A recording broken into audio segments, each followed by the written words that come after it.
C'est pas le quad là, le quad est plus loin là. Ça, c'est le cette année, quad, hein. ça, c'est le quad, ça. C'est les gens du quad, alors que c'est moto-kit et moto-jeunes là. Ouais. Non, les gens sont pas raisonnables. Ah, c'est pardon. On leur dit jeudi, bon, à la limite, il y avait mercredi, mais non, on est arrivé au mardi, ils sont déjà là. Ah, je t'ai dit, c'est terrible. Les équipes qui arrivent se trompent de parking et prennent un peu trop leurs aises. C'est un problème, mais pas le plus grave. Sur la plage du Touquet, les services techniques de la ville s'emploient surtout à construire la piste de l'enduro de ce week-end et à la protéger de la mer déchaînée. On avait, je pense, une bonne semaine d'avance la semaine dernière. Le souci, c'est qu'aujourd'hui, les marées, on savait qu'elles allaient être hautes. Plus le vent, ça l'a fait monter plus haut que prévu. Et donc, du coup, on est obligé de protéger avec des cordons de sable. Ça a pris déjà un peu de piste cette nuit. La marée la plus tendance, c'est celle qui arrive. Donc, on sait qu'on va encore avoir un peu de piste d'enlever. Mais bon, voilà, il faudra faire avec.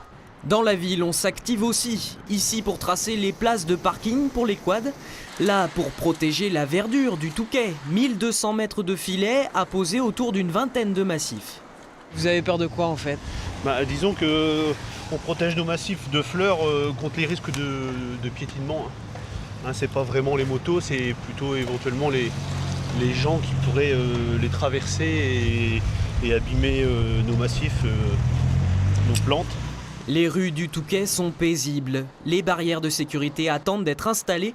Mais attention, du côté des restaurateurs, on se prépare pour le rush. Ça a commencé aujourd'hui, un petit peu de viande, un petit peu de frites fraîches qui commencent à rentrer et ça va rentrer. Sur le week-end, cette brasserie devrait servir 2000 couverts, comme en pleine saison. Alors les stocks se remplissent, et pas seulement en nourriture. Toute la chambre à fût qui est prête pour le week-end d'enduro. Voilà. 70 fûts de bière, la plupart de 50 litres, de quoi passer un week-end sportif, on le rappelle.